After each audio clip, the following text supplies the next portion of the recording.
Ambassador Elena Vasquez walked through the gleaming corridors of Concordia Prime, the massive space station that served as the heart of galactic politics. The station floated in neutral space far from any single world's influence. Its crystal walls sparkled with different colored lights, each representing one of the 6 member species of the Galactic Council. Elena had been humanity's voice on the Council for 3 years now. She loved this job even when it got difficult. Today felt different, though. The other ambassadors seemed cold, distant. They barely looked at her during the morning briefing. The meeting hall was enormous, with seats arranged in a perfect circle. Each ambassador sat behind a desk made from materials from their home world. Elena's desk was simple earth oak, warm and familiar. Around her sat the representatives of the 5 elder races who had ruled the galaxy for centuries. Ambassador Krex of the Vorthak sat to her right. His crystalline body caught the light and threw rainbow patterns on the walls. The Vorthak were master planners, always thinking 10 steps ahead. Krex had always been polite to Elena, even friendly. Across from her floated Ambassador Thys of the Netherians. The Netherians had no solid bodies, existing as clouds of organized energy inside special containment suits. Thys glowed a soft blue today, which usually meant calm thinking among her people. The Zephyrite ambassador was actually 12 individual insects that shared one mind. They called themselves Unit 779 and spoke in perfect unison. Their chittering voices always made Elena think of old Earth crickets. But these creatures were highly intelligent. Ambassador Gloob of the Hydrosians reminded Elena of a giant octopus. If octopuses could live in air and had silver skin that constantly shifted colors, the Hydrosians were master biotechnologists, able to modify life itself. Finally, there was Ambassador Prime Node Alpha of the Quarrens. The Quarrens were living computers made of silicon and metal. Prime Node Alpha looked like a walking statue covered in glowing circuits. "The Council will come to order," announced Krex. His voice rang like crystal bells. "Today we address the matter of mining rights in the Kepler 442 system." Elena stood to speak. This should have been a routine matter. 3 small asteroids, some rare metals. Nothing that usually caused problems. Honored colleagues, humanity requests access to asteroids 7, 12, and 15. Our surveys show these contain materials needed for our medical research. "Request denied," said Unit 779 immediately. Elena blinked. "I'm sorry? Could you explain why?" "The Council has new information about humanity's activities," Thys said. Her voice came through a speaker built into her containment suit. Disturbing information. A holographic display appeared in the center of the room. Elena watched in shock as images filled the space above their heads. The images showed human ships, but these weren't any ships Elena recognized. They were massive, built for war, with weapons that could destroy entire cities. "These are your military vessels," Gloob said. His tentacles changed from silver to deep red, which Elena knew meant anger. "Hidden in the outer systems. That's impossible," Elena said. "Humanity doesn't have ships like that." "I would know." "You would lie," chittered Unit 779. More images appeared. Communications records showing human officials discussing attacks on alien worlds. Resource surveys that looked more like invasion plans. Video of human soldiers training with weapons banned by galactic law. Elena's mind raced. None of this was real. It couldn't be.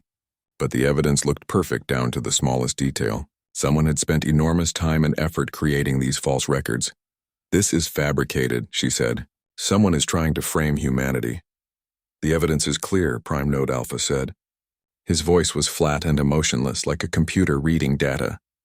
"Humanity has violated 17 different galactic laws. You have built prohibited weapons. You have planned unprovoked attacks on peaceful worlds, and this is ridiculous," Elena said. "We've been council members for 50 years. We've never broken galactic law." 50 years of deception," Krex said. "We should have seen this sooner." Elena realized what was happening. The elder races had planned this. They had created false evidence and were using it to attack humanity. But why? "The Council votes on humanity's continued membership," Thys announced. "All in favor of immediate expulsion, raise your vote." 5 lights appeared above the holographic display. Vorthak, Netherian, Zephyrite, Hydrosian, Quarren. Every elder race voted against humanity. "Motion passes," Krex said. "Humanity is expelled from the Galactic Council. Effective immediately. All human assets are frozen. All human territories are placed under Council supervision." Elena stood up so fast her chair fell over. You can't do this. We have rights. We demand a proper investigation.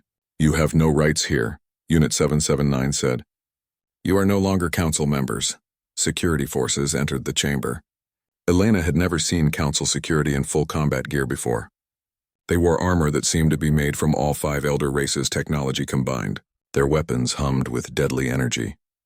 Ambassador Vasquez, the security commander said, you are under arrest for conspiracy against the Galactic Council. Elena backed away. This is insane. You're making a terrible mistake. The mistake was trusting humans, Gloob said. His tentacles had turned black now, the color of absolute hatred among his people. Elena's mind raced. She had to warn Earth. Whatever was happening here, whatever the elder races were really planning, humanity needed to know. She reached for her communication device, but the security forces were faster. Energy beams stunned 2 guards near the door. Elena ran, her diplomatic training forgotten. She had been on Concordia Prime long enough to know the back passages, the maintenance corridors that most people ignored. Behind her, alarms began wailing. The station's speakers crackled to life. All human personnel report for immediate processing. Any resistance will be met with force. Elena reached an emergency communication station. Her hands shook as she entered her access codes. For a terrifying moment, she thought her access had been revoked already. Then the connection opened. Emergency transmission to Earth Command, she said quickly. Priority Alpha. This is Ambassador Vasquez. The Council has turned against us. The evidence against humanity is fake. They're arresting all humans on the station. This isn't about mining rights or law violations. They planned this. Footsteps echoed in the corridor behind her. The security forces had found her trail. I don't know why they're doing this, Elena continued, speaking as fast as she could. But they want us gone. Completely gone. The vote was unanimous against us. All 5 elder races are involved. They're talking about supervising our territories, but I think they mean something worse. The footsteps were getting closer. Elena could hear their weapons charging. I'm uploading all the false evidence they showed us. Maybe our people can figure out how they made it. But Elena, listen to me carefully. She paused, knowing these might be her last words to her homeworld. They're not just expelling us from the council. I saw it in their faces, heard it in their voices. This is the beginning of something bigger, something terrible. The security forces rounded the corner. Elena saw their weapons aimed at her. Council has turned. They're coming for us, all of us. God help us all. The energy beams hit her just as she cut the transmission. As consciousness faded, Elena hoped her warning would reach Earth in time. The elder races had made their move, but humanity still had a chance to respond. If they were smart enough to realize what was really happening, if they were strong enough to fight back, if they were willing to do whatever it took to survive.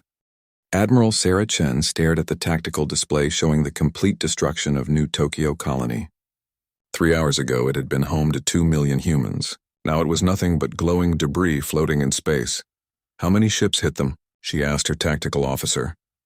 Our sensors counted over 3,000 Zephyrite vessels, Lieutenant Park replied. They came out of hyperspace in perfect formation. The colony never had a chance. Sarah had been in charge of humanity's outer defense fleet for 5 years. She had trained for pirate attacks, maybe conflicts with smugglers. Nobody had prepared her for this. Nobody had imagined that the entire Galactic Council would turn against humanity at once. Elena Vasquez's warning had reached Earth just 12 hours ago. At first, nobody believed it. The idea that all 5 elder races would work together against humanity seemed impossible. The races barely got along with each other most of the time. Then the attacks began. Admiral, called Communications Officer Rodriguez. Proxima Base is reporting massive Netherian energy signatures approaching their position. Sarah watched helplessly as another dot disappeared from her strategic map. Proxima Base had been humanity's oldest colony outside the Sol system. 5 million people lived there, working the mining stations and research facilities. Time to intercept? Sarah asked. 17 hours at maximum burn, Rodriguez said.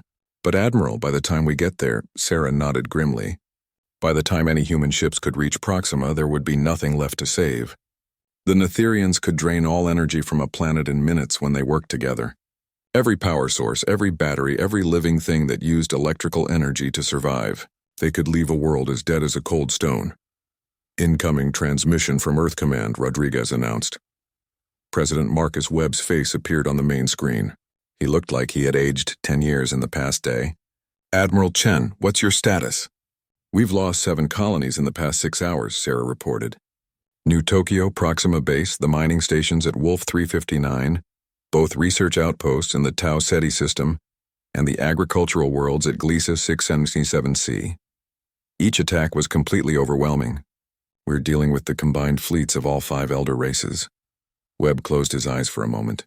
Casualty estimates? 15 million confirmed dead. Another 30 million missing, probably captured or... Sarah couldn't finish the sentence, I understand. Webb said quietly. Admiral, I'm ordering a full withdrawal. Pull all remaining forces back to the Sol system. Sir, there are still civilians out there. Colonies that haven't been hit yet. There's nothing we can do for them, Webb said. Our entire deep space fleet is less than 2,000 ships. Intelligence reports suggest the Council has over 100,000 vessels heading our way. We have to save what we can. Sarah hated the order, but she understood it. Humanity's space navy had been built for exploration and peacekeeping, not major warfare. Their ships were fast and efficient, but they weren't designed to fight 5 different alien militaries at the same time.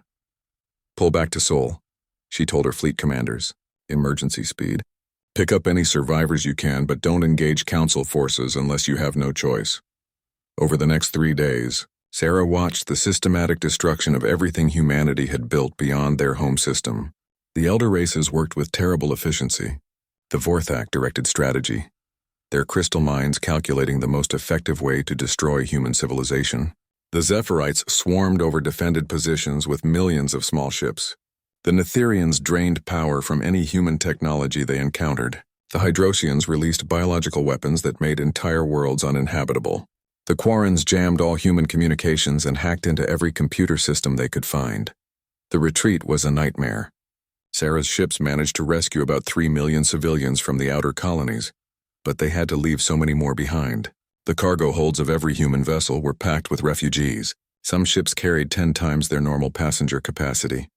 Admiral, Lieutenant Park said during one of their brief rest stops. Why are they doing this? I mean, I understand they expelled us from the Council, but this is genocide. Sarah had been wondering the same thing.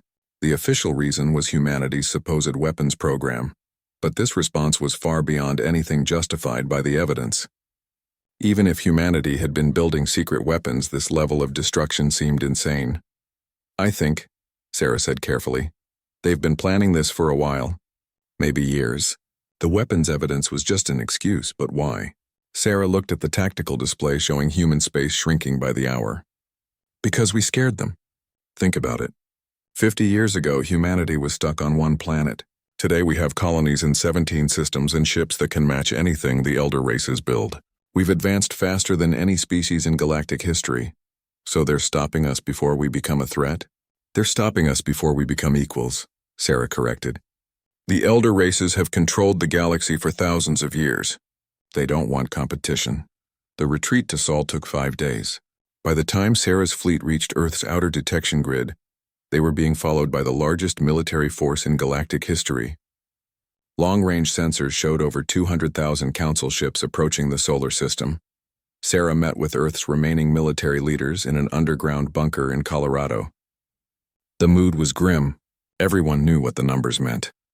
We have about 1,500 ships left, reported Admiral Jackson, who commanded Earth's home defense fleet. Most are damaged from the retreat. We're facing odds of more than 100 to 1. What about ground defenses? Asked General Morrison. Earth's planetary shields can hold for maybe 6 hours under heavy bombardment, Jackson replied. After that, we're defenseless. President Webb looked around the table. Options? Surrender, said one advisor. Maybe if we give up now, they'll spare some of our people. No, Sarah said firmly. We've seen what they do to captured humans. The reports from the outer colonies are horrible. They're not taking prisoners for any humane purpose. Then we fight, Webb said. How long can we hold out? Sarah did quick calculations in her head. Maybe 12 hours. 18 if we're lucky. That's not enough time to evacuate Earth, Jackson pointed out. We're not evacuating Earth, Webb said. This is our home. If we're going to die, we die here. 3 days later, the Council fleets reached the edge of the Sol system. Sarah watched from the bridge of her flagship as thousands of alien ships spread out in attack formation. The combined fleet was so large it blocked out stars. "Incoming transmission," Rodriguez announced. Krex appeared on the main screen, his crystalline form glowing with satisfaction. "Humans of Earth, you will surrender immediately. Any resistance will result in the complete sterilization of your world." Sarah stepped forward. "This is Admiral Chen of the Human Defense Fleet. Earth doesn't surrender to genocidal maniacs." "You call us genocidal?" Krex laughed, a sound like breaking glass. "You are the ones who built illegal weapons. You are the ones who planned to attack peaceful worlds." "That evidence was fake and you know it," Sarah replied. "It matters little now," Krex said. "You have 12 hours to reconsider. After that we begin the final assault." The transmission ended. Sarah turned to her crew. They all knew what 12 hours meant. It was time to prepare for humanity's last battle.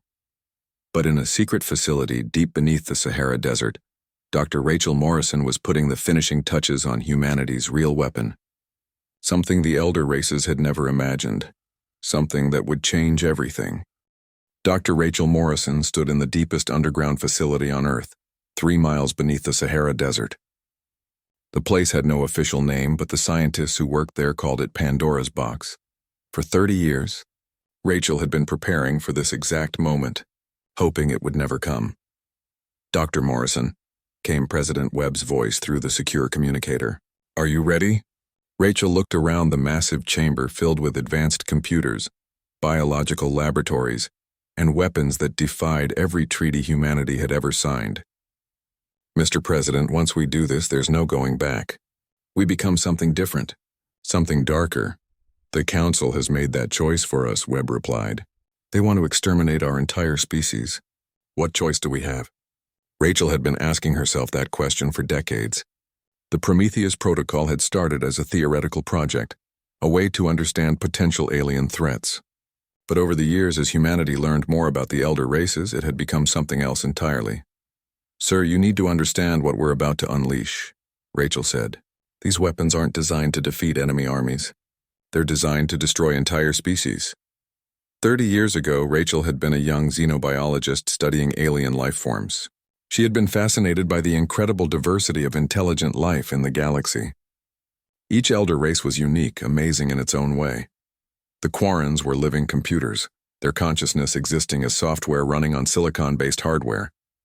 They could think faster than any biological brain and never forgot anything they learned.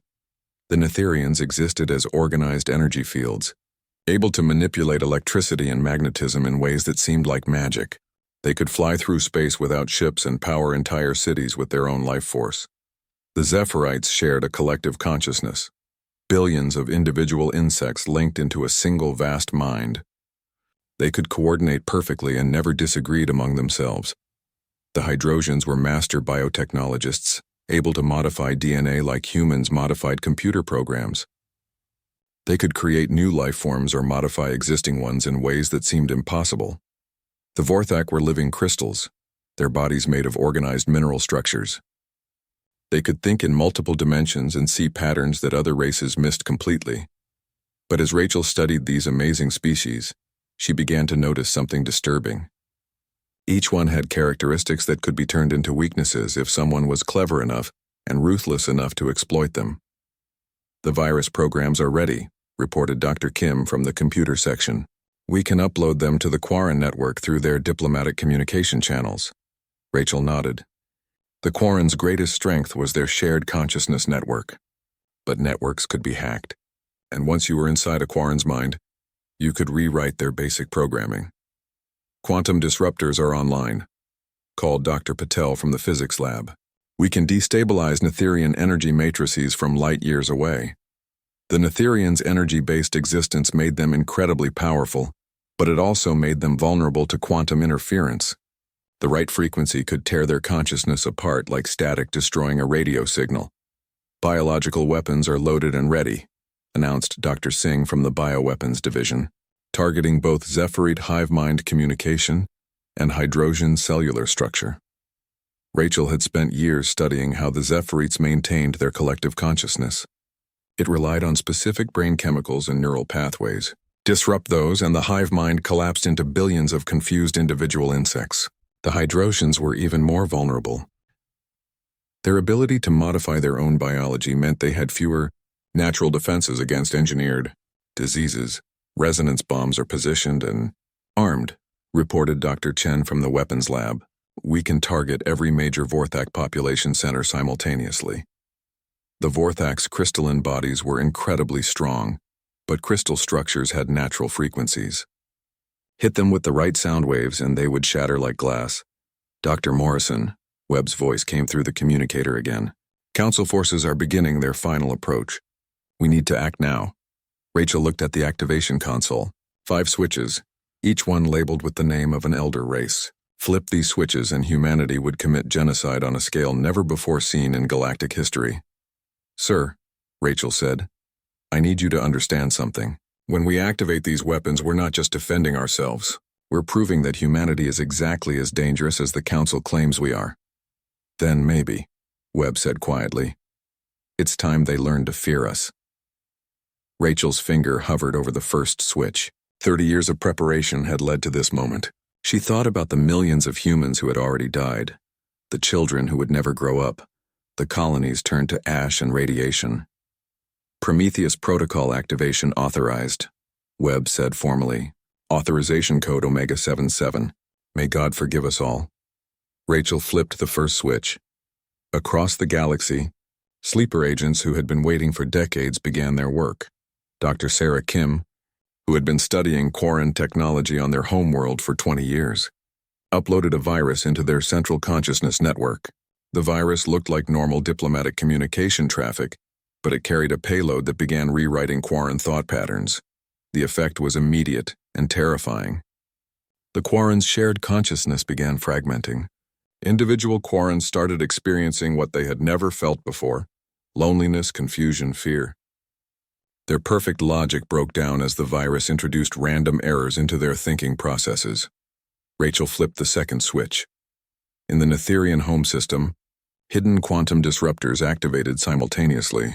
The devices had been disguised as scientific equipment, placed by human researchers who had been working with Netherian scientists for years.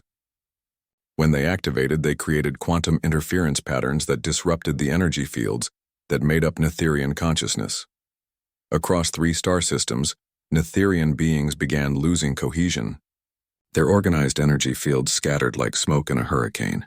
The more powerful Netherians managed to hold themselves together for a few minutes, but even they eventually dispersed into random electrical discharges. Rachel flipped the third switch. On the Zephyrite homeworld, Dr. James Park released an engineered virus into the atmosphere. Park had been studying Zephyrite biology for 15 years, posing as a xenobiologist interested in hive mind communication. The virus he released was invisible, odorless, and spread through the air like pollen. When it reached the Zephyrite population, it attacked the specific brain chemicals that allowed individual insects to connect to the hive mind. Within hours, the connection began breaking down. Billions of Zephyrites suddenly found themselves cut off from their collective consciousness, trapped in individual minds that had never learned to think alone. Rachel flipped the fourth switch. In Hydrotian space, Dr. Maria Santos activated biological weapons that had been hidden in routine medical supplies. Santos had been working as a doctor in Hydrotian hospitals, earning their trust while secretly studying their biology. The weapons she released were designed to attack the Hydrosians' shape-changing abilities. Hydrosian bodies began losing control of their cellular structure. They couldn't maintain their normal forms, couldn't heal injuries, couldn't adapt to environmental changes. Their greatest ability became their greatest weakness as their own biology turned against them. Rachel flipped the fifth switch. Throughout Vorthak space, hidden resonance bombs activated. These had been the hardest to place, disguised as mining equipment and geological sensors. When they activated, they generated specific sound frequencies that matched the natural resonance of Vorthak crystal structures. The effect was devastating. Vorthak bodies began vibrating at their natural frequency, building up energy until they literally shattered. Entire cities of crystal beings cracked and fell apart as the resonance waves swept across their worlds. In the space above Earth, Admiral Chen watched as the massive council fleet suddenly fell into chaos. Ships began drifting without control as their crews died or went insane. The perfect formations broke apart as communication failed and coordination collapsed. "What's happening?" asked Lieutenant Park. Chen watched alien ships colliding with each other, saw energy beings dispersing into space, witnessed the complete breakdown of the most powerful military force in galactic history. "We just became the monsters," Chen said quietly, "and sometimes the monsters win." The Battle of Sol had been decided before it began. The Council forces, reeling from attacks they had never imagined possible, began retreating in panic. But Rachel Morrison knew this was just the beginning. The elder races would recover, adapt, and return. And when they did, they would be fighting a very different humanity than the one they had betrayed. 6 months after the Prometheus Protocol changed everything, the galaxy was burning. Admiral Sarah Chen stood on the bridge of her flagship, watching the tactical display show another human victory. But victory felt hollow when it came at such a terrible cost. "Vorthak mining colony is completely destroyed," reported Lieutenant Park. "No survivors detected." Sarah nodded grimly. The human fleet had just wiped out a civilian population of 2 million crystal beings. The old Sarah would have been horrified. But the old Sarah had existed before humanity learned what survival really meant. The war had become something beyond normal military conflict. Both sides were fighting to completely eliminate the other. The elder races had started it by trying to exterminate humanity. Now humans were returning the favor. "Admiral," called Commander Torres from the communication station, "we're receiving reports from Strike Group 7. They've successfully hit the hydrogen research facility on Kepler 438b. Sarah pulled up the report. Strike Group 7 had used biological weapons to contaminate the entire planet. The hydrogen scientists there had been working on new diseases to use against human populations. Now they were all dead, along with every other living thing on the planet. The humans had learned to fight the way the elder races fought, without mercy and without limits, but the elder races were learning too. "Incoming. Transmission from Earth Command," Torres announced. President Webb appeared on the main screen. He looked exhausted. The war was taking its toll on everyone, especially the people trying to lead humanity through it. "Admiral Chen, we've received some disturbing intelligence reports. The Quarrens have developed new defensive programming. They're adapting to our virus attacks." Sarah wasn't surprised. She had been expecting this. The Quarrens were living computers. Eventually, they would figure out how to protect themselves from human hacking attempts. "What about the other races?" Sarah asked. "The Netherians have learned to maintain their energy coherence even under quantum interference. They're building some kind of stabilizing technology. The Zephirites are developing individual intelligence capabilities to back up their hive mind." "And the Hydrosians?" Webb paused. "The Hydrosians have created biological countermeasures to our weapons. They're becoming immune to our diseases. And the Vorthak? They're growing stronger crystal structures that can resist our resonance attacks. Each race is adapting faster than we hoped." Sarah studied the strategic map showing human-controlled space. Humanity had managed to reclaim about half of their lost territory, but progress was slowing. The surprise attacks that had saved Earth wouldn't work much longer. "There's something else," Webb continued. "Our intelligence teams have discovered something important. The elder races didn't just betray us. They've done this before." Sarah leaned forward. "What do you mean?" "We found records hidden in abandoned council databases. Over the past 5,000 years, the council has processed at least 6 other species. Races that got too advanced, too independent. They were all eliminated the same way we almost were." Sarah felt a chill run down her spine. "You're saying this is their standard operating procedure?" "Exactly. The 5 elder races have been the only major powers in the galaxy, because they eliminate any competition before it can challenge them. We weren't the first. We were just the latest. This changed everything. Humanity wasn't just fighting for survival. They were fighting to end a cycle of galactic genocide that had lasted for millennia." "Sir, do we know what happened to the other species? Are any of them still alive?" Webb's expression became strange, almost hopeful.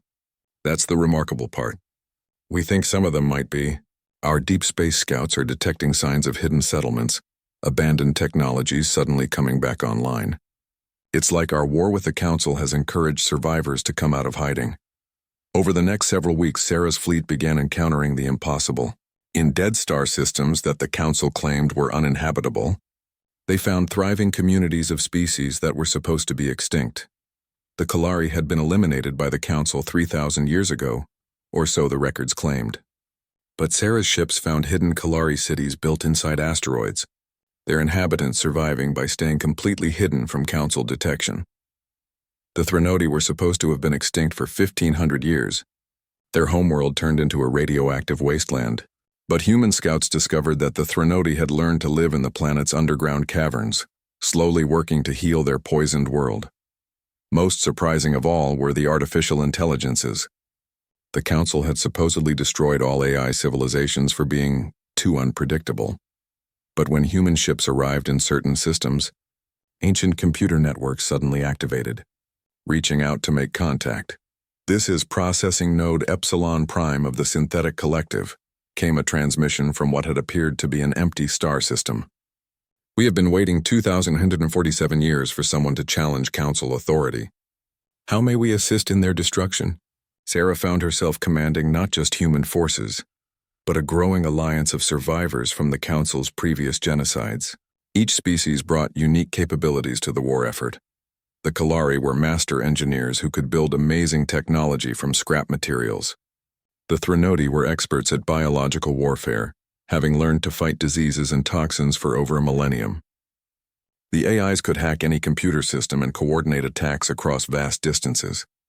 But the elder races were adapting too, and their response was becoming increasingly desperate. "Admiral," Lieutenant Park called out during one battle, "the Netherians are doing something new."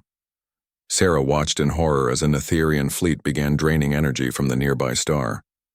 They were making it go unstable, preparing to cause a supernova that would destroy the entire star system. "They're willing to destroy themselves just to kill us," Torres said in disbelief. Sarah ordered an immediate retreat. As human ships fled the system, the star exploded behind them. 3 billion humans died in the explosion, along with the Netherian fleet that had caused it. The war was escalating beyond anything the galaxy had ever seen. Both sides were using weapons that could destroy entire solar systems. Ancient civilizations that had survived for thousands of years were being wiped out in minutes. But the worst discovery came when human forces captured a hydrogen research facility on the edge of Council space. What they found there made even hardened soldiers sick. "They're experimenting on prisoners," reported Colonel Martinez, who had led the assault. "Not just humans, members of all the species fighting against them. They're trying to create some kind of ultimate biological weapon." Sarah studied the reports from the facility. The Hydrosians had been mixing genetic material from different species, creating horrible hybrid creatures designed to spread plague across entire star systems. They had been using living prisoners as test subjects. "How many?" Sarah asked. "Over 50,000 beings from 12 different species. We freed about 8,000 survivors, but most of them are in bad shape. The Hydrosians had been modifying them." Sarah closed her eyes. The war wasn't just about military victory anymore. It was about preventing atrocities on a scale that defied imagination. "Admiral," came another report from communications. "We're receiving a transmission from the Synthetic Collective. They say they found something important." The AI's message was brief but shocking. "Council preparing final solution. Ancient weapon located in galactic core, capable of sterilizing all organic life. Estimate completion in 6 standard months." Sarah realized the truth. The elder races, facing defeat for the first time in millennia, were preparing to destroy everything rather than lose their power. If they couldn't rule the galaxy, they would make sure nobody else could either. The alliance of survivors would have to move fast. They had 6 months to stop the complete extinction of all organic life in the galaxy. The real war was just beginning. Admiral Sarah Chen stood in the command center of humanity's most advanced ship, watching the largest fleet in galactic history prepare for battle. Around Earth, over 10,000 vessels from dozens of different species waited for her orders. This would be the final battle of the war, and everyone knew it. "Status report," Sarah called out. "Human fleet reporting ready," came the first response. 1,000 ships armed with quantum torpedoes and biological weapons. "Kalari Engineering Corps standing by," reported another voice. 500 ships equipped with matter converters and shield disruptors. "Threnodi Biowarfare Division prepared," came a third report. 300 ships carrying environmental toxins and genetic scramblers. Synthetic Collective Battle Group Online announced an artificial intelligence.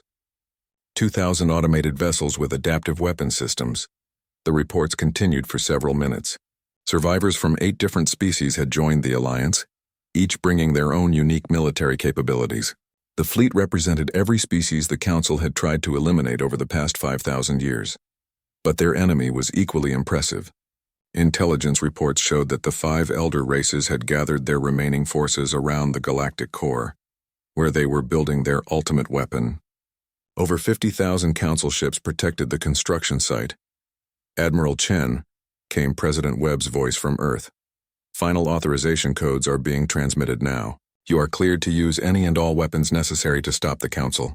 Sarah nodded grimly. She knew what that meant.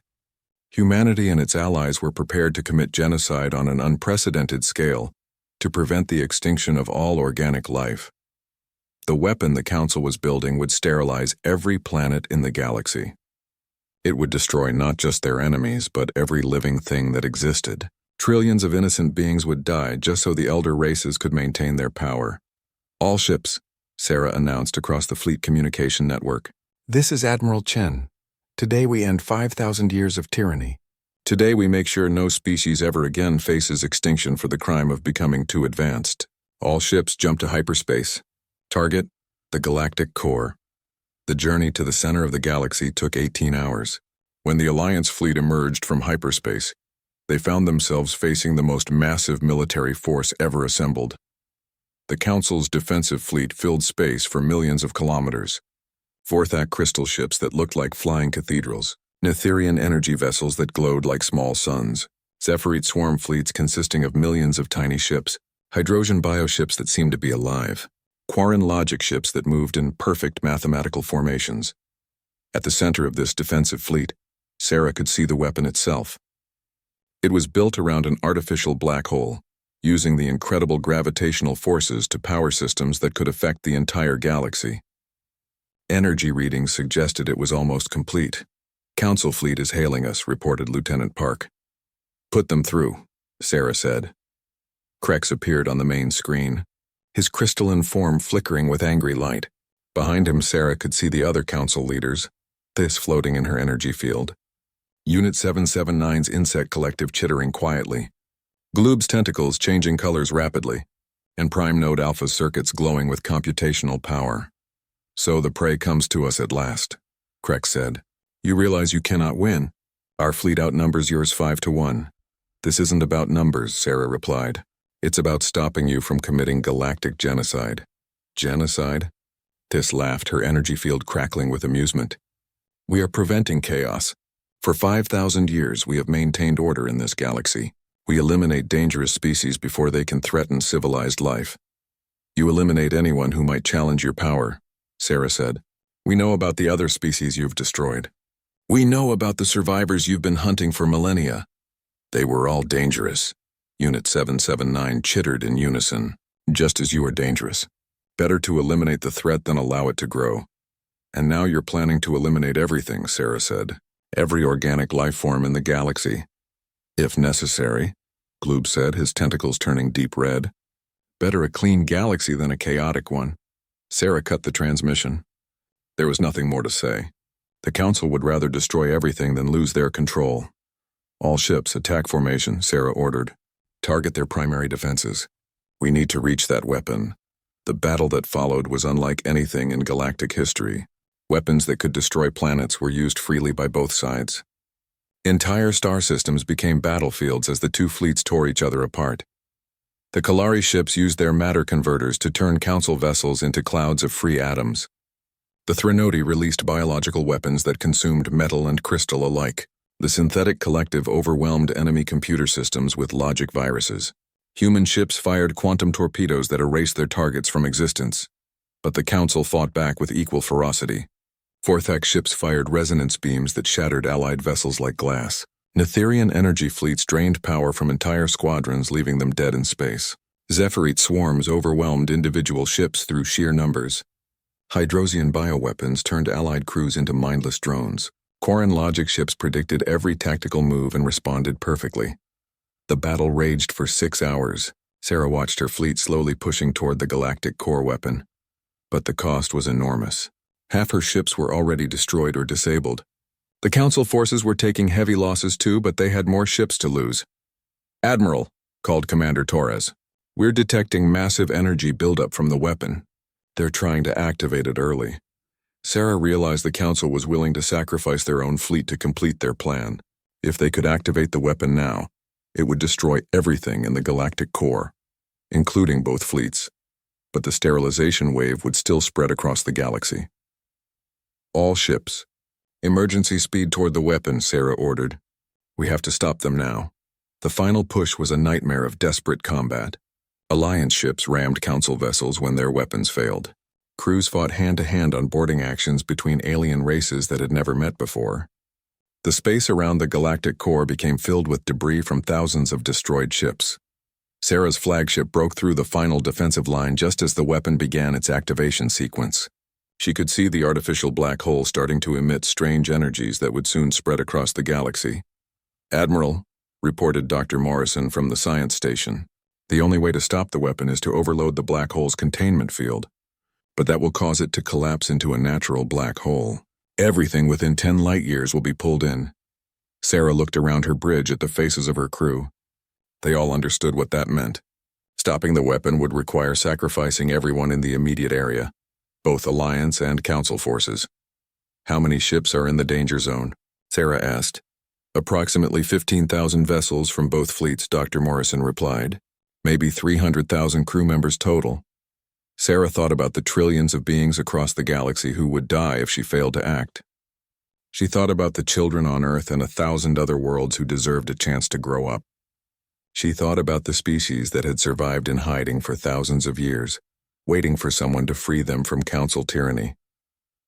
"Do it," Sarah ordered. Dr. Morrison initiated the overload sequence.